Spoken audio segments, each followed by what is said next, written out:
Fibonacci retracement एक tool है जो फिबोनाची सीक्वेंस पे बेस्ड होता है। ये हमारे चार्ट पे कुछ मल्टीपल हॉरिजॉन्टल लाइन प्रोवाइड करता है जहां एक पुल बैक या रिट्रेसमेंट एंड हो सकता है। प्राइस इन लेवल तक रिट्रेस करने के बाद वापस यहाँ से रिवर्स हो सकता है। इसमें भी जो 0.5 और 0.618 का लेवल होता है वो बहुत इंपॉर्टेंट होता है। इन लेवल से प्राइस के रिवर्स होने के चांसेस ज्यादा होते हैं। तो फिबोनाची टूल को अप्लाई करने के बाद अगर आपको 0.5 या 0.618 लेवल के आसपास कोई सपोर्ट या रेजिस्टेंस लेवल देखने को मिलता है, फॉर दिस एग्जांपल यहाँ हमारे पास इस फिबोनाची लेवल के साथ एक सपोर्ट लेवल भी है। नेक्स्ट प्राइस इस लेवल तक रिट्रेस करता है और यहाँ हमें एक लॉन्ग वीक रिजेक्शन कैंडल देखने को मिलता है। नेक्स्ट प्राइस जब इसके हाई को ब्रेक करता है तो इंडिकेट करता है प्राइस अब यहाँ से ऊपर जा सकता है। नेक्स्ट है ब्रेकआउट पैटर्न्स। यहाँ मार्केट एक रेंज में है, फिर ट्रेंड के डायरेक्शन में ब्रेकआउट देता है और फिर मार्केट अपने ट्रेंड को कंटिन्यू करता है। तो ब्रेकआउट पैटर्न के हेल्प से हम ट्रेड प्लान कर सकते हैं। तो कुछ मोस्ट फेमस ब्रेकआउट पैटर्न्स है लाइक फ्लैग पैटर्न और रेक्टेंगल पैटर्न। की पॉइंट ये है अगर इन पैटर्न्स को ट्रेंड के डायरेक्शन में ट्रेड किया जाए तो ये बहुत अच्छा रिजल्ट देते हैं। नेक्स्ट है रिवर्सल पैटर्न। जब प्राइस अपने करंट ट्रेंड के डायरेक्शन को चेंज करता है, for example market up trend से डाउन ट्रेंड में शिफ्ट होता है, तो इसे हम रिवर्सल बोलते हैं। और इन रिवर्सल्स को हम कुछ पैटर्न्स की हेल्प से आइडेंटिफाई कर सकते हैं like double top pattern, head and shoulder pattern. For example यहाँ हमारे पास एक की सपोर्ट लेवल है। नेक्स्ट मार्केट इस लेवल को वापस अप्रोच करता है। नेक्स्ट यहाँ इस सपोर्ट लेवल पर हमें एक डबल बॉटम देखने को मिलता है। नेक्स्ट तो इस पैटर्न के अकॉर्डिंग जब प्राइस इस नेकलाइन को ब्रेक करता है तो मैं यहाँ ट्रेड में एंटर हो सकता हूँ। यहाँ समझने वाली बात ये है कि हम रिवर्सल के लिए सिर्फ पैटर्न्स का यूज नहीं कर सकते। पैटर्न एक हद तक काम करते हैं और पैटर्न ऐसे जगह पे बनने चाहिए जहाँ से मार्केट रिवर्स हो सकता है, लाइक कोई मंथली या वीकली लेवल या फिर कोई मेजर हाई या लो। नेक्स्ट है फेयर वैल्यू गैप। जब बाइंग एंड सेलिंग में इम्बैलेंस होता है तो चार्ट पर कुछ ऐसे इम्बैलेंस गैप देखने को मिलते हैं और फिर ये एरिया प्राइस के लिए मैग्नेट का काम करता है। प्राइस यहाँ वापस आता है और फिर यहाँ से रिवर्स हो सकता है। फेयर वैल्यू गैप को मार्क करने के लिए हमें सबसे पहले 3 मोमेंटम कैंडल चाहिए। फॉर एग्जांपल यहाँ मार्केट अप ट्रेंड में है तो हमें यहाँ 3 बुलिश ग्रीन कैंडल चाहिए।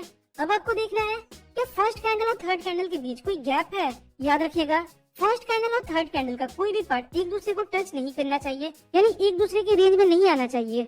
यहाँ एक क्लियर स्पेस होना चाहिए।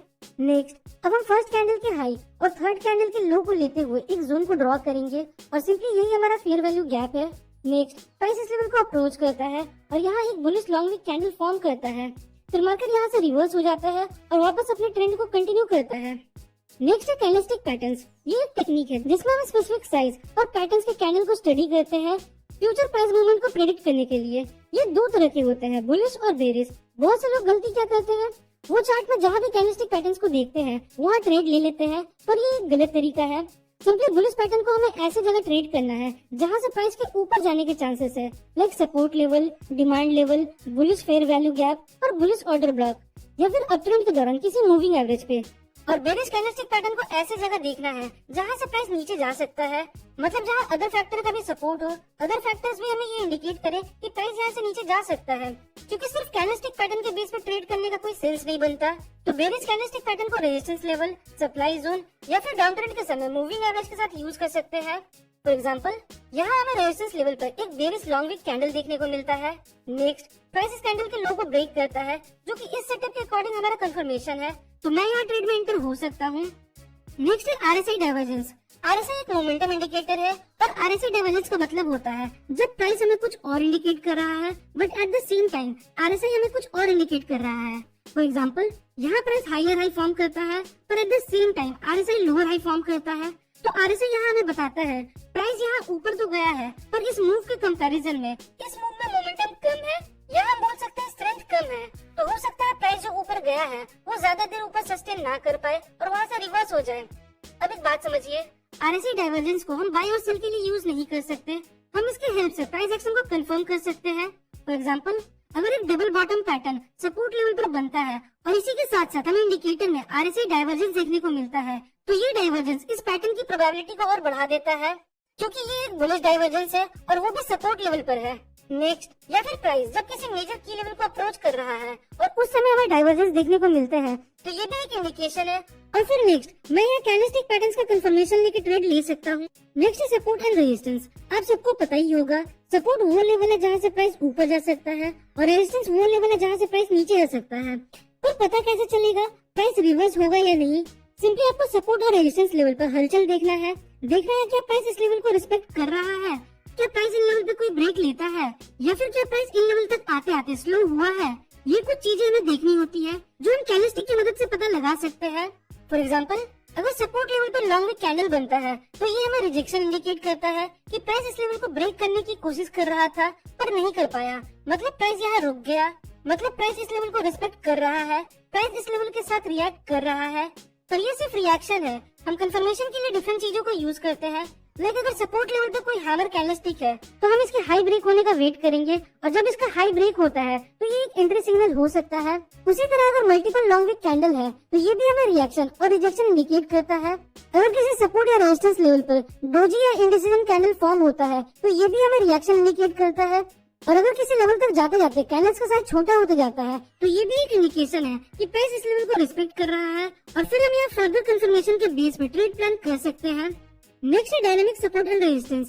जो चार्ट पर हम सपोर्ट और रेजिस्टेंस लेवल ड्रॉ करते हैं वो स्टैटिक होते हैं और हॉरिजॉन्टल होते हैं, मतलब ये जो लेवल्स है वो स्थिर है, ये प्राइस के साथ मूव नहीं करता। पर मूविंग एवरेज एक तरह का डायनामिक सपोर्ट और रेजिस्टेंस लेवल है। अप ट्रेंड के समय ये सपोर्ट का काम करता है और डाउन ट्रेंड के समय ये रेजिस्टेंस का काम करता है। तो कौन सा मूविंग एवरेज बेस्ट है? आंसर है सबकी स्ट्रेटेजीज अलग होती है, डिफरेंट लोग डिफरेंट मूविंग एवरेज यूज करते हैं। ऐसा भी जरूरी नहीं है हर बार 50 पीरियड का मूविंग एवरेज काम करे या फिर हर बार 40 पीरियड का मूविंग एवरेज काम करे। तो सिंपली पहले आपको चेक कर लेना है कि अभी जो ट्रेंडिंग मूव चल रहा है वो करेंटली किस पीरियड के मूविंग एवरेज को रिस्पेक्ट कर रहा है। करेंटली जो ट्रेंड चल रहा है वो जिस भी मूविंग एवरेज को 3 बार से ज्यादा रिस्पेक्ट कर चुका है वो अभी की सिचुएशन के लिए बेस्ट है। फिर नेक्स्ट टाइम जब प्राइस यहाँ आएगा तो हम कैंडलस्टिक के बिहेवियर को देख के ट्रेड प्लान कर सकते हैं। फॉर एग्जाम्पल, अभी यहाँ जो ट्रेंड है वो करेंटली 50 पीरियड के मूविंग एवरेज को रिस्पेक्ट कर रहा है। वो हमने कैसे पता लगाया? सिंपली यहाँ देखिए, प्राइस ने इसे ऑलरेडी 3 बार रिस्पेक्ट किया है तो हो सकता है ये फ्यूचर में भी रिस्पेक्ट करे। तो फिलहाल हम इस मूविंग एवरेज पे काम करेंगे। नेक्स्ट है ट्रेंड लाइन ट्रेडिंग। ये एक डायगोनल लाइन होता है जो हम मिनिमम 3 स्विंग पॉइंट को करेक्ट करते हुए ड्रॉ करते हैं।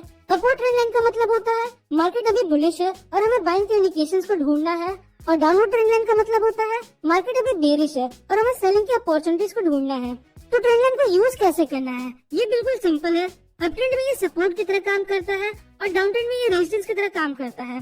फॉर एग्जाम्पल, यहाँ मार्केट अप ट्रेंड में है तो हमने इन स्विंग पॉइंट्स को लेते हुए एक ट्रेंड लाइन ड्रॉ किया। यहाँ देखिए, जो प्राइस है वो ऑलरेडी पास्ट में इस ट्रेंड लाइन के साथ रिएक्ट कर चुका है। So there is a probability कि जब प्राइस वापस यहाँ आएगा तो वापस यहाँ से रिवर्स हो सकता है। सो सिंपली अगर नेक्स्ट टाइम प्राइस इस लाइन के पास आता है और कोई बुलिश सिग्नल शो करता है तो मैं यहाँ ट्रेड में एंटर हो सकता हूँ। नेक्स्ट है वॉल्यूम बेस्ड ट्रेडिंग।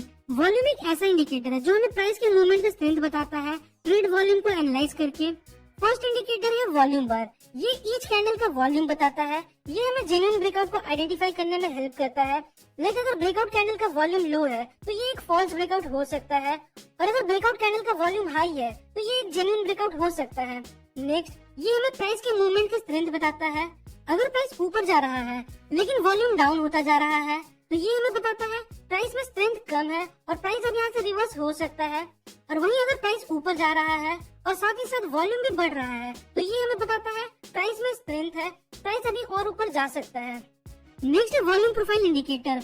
इस इंडिकेटर के जो बार्स होते हैं वो हॉरिजॉन्टली प्लेस्ड होते हैं और ये हमें वो लेवल्स बताता है जहाँ वॉल्यूम बहुत ज्यादा है। तो हाई वॉल्यूम लेवल्स को हम ऐसे सपोर्ट और रेजिस्टेंस यूज कर सकते हैं या फिर ऐसा की लेवल यूज कर सकते हैं पोटेंशियल ट्रेड लेने के लिए। नेक्स्ट है demand and supply trading. Demand and supply वो लेवल होते हैं जहाँ इंस्टीट्यूशन बाइंग एंड सेलिंग करते हैं, पर हमें पता कैसे चलेगा वो किस लेवल पे बाई या सेल कर रहे हैं? सिंपली जब भी वो बड़ी क्वांटिटी में बाई या सेल करते हैं तो वो कुछ फुटप्रिंट छोड़ जाते हैं जो कंटिन्यू बिग मोमेंटम कैंडल्स, कुछ इस प्रकार के कैंडल। क्योंकि ये जो इतना बड़ा मूव है ये मैं या आप क्रिएट नहीं कर सकते। इतने बड़े मूव को क्रिएट करने के लिए बहुत ज्यादा कैपिटल लगता है और मैं और आप ये कभी नहीं कर सकते। तो सिंपली ये बिग प्लेस के फुटप्रिंट है। सो अगर मार्केट अप ट्रेंड में है तो हमें 3 मोमेंटम कैंडल चाहिए। नेक्स्ट, इन 3 मोमेंटम कैंडल के पहले जो वीक कैंडल है हम उसके पूरे रेंज के बेस पे एक जोन को ड्रॉ करेंगे और सिंपली यही हमारा डिमांड जोन है। और नेक्स्ट टाइम जब प्राइस यहाँ वापस आएगा और यहाँ कोई ऐसी कैंडलस्टिक फॉर्म करे जो हमें बताए कि प्राइस यहाँ से ऊपर जा सकता है तो हम यहाँ ट्रेड प्लान कर सकते हैं। उसी तरह हमें सप्लाई जोन को मार्क करना है और जब प्राइस सप्लाई जोन में वापस आता है तो यहाँ हम कैंडलस्टिक का कंफर्मेशन लेके ट्रेड प्लान कर सकते हैं। नेक्स्ट है फॉल्स ब्रेकआउट ट्रेडिंग। बहुत बार आपने देखा होगा लेवल्स ब्रेक होते हैं तो यहाँ बहुत से लोग ट्रेड में एंटर होते हैं। मैं भी ब्रेकआउट पे ट्रेड करता हूँ, आप भी ब्रेकआउट पे ट्रेड करते हो, पर बहुत बार हम देखते हैं ब्रेकआउट फेल हो जाता है। प्राइस ने किसी लेवल को ब्रेक किया फिर प्राइस उस डायरेक्शन में कंटिन्यू करने के वजह रिवर्स हो जाता है, तो इसे हम ब्रेकआउट फेलियर बोलते हैं। और बहुत से स्मार्ट ट्रेडर्स इसी ब्रेकआउट फेलियर का फायदा उठाते हैं। फॉर एग्जाम्पल, यहाँ ब्रेकआउट होता है, नेक्स्ट इस पॉइंट पर ब्रेकआउट फेल हो जाता है, तो मैं यहाँ क्या कर सकता हूँ, मैं इस ब्रेकआउट फेलियर के डायरेक्शन में ट्रेड प्लान कर सकता हूँ। जब प्राइस इस लेवल के नीचे आ जाए और यहाँ ब्रेकआउट फेल हो गया, तो बहुत से लोगों को यहाँ स्टॉप लॉस हिट होंगे, जो मार्केट के लिए फ्यूल का काम करता है। और अगर इस पॉइंट पर मैं भी सेल साइड पे ट्रेड लेता हूँ, तो मैं भी इस वेव को कैप्चर कर सकता हूँ। तो ये था ब्रेकआउट को ट्रेड करने का एक सिंपल तरीका।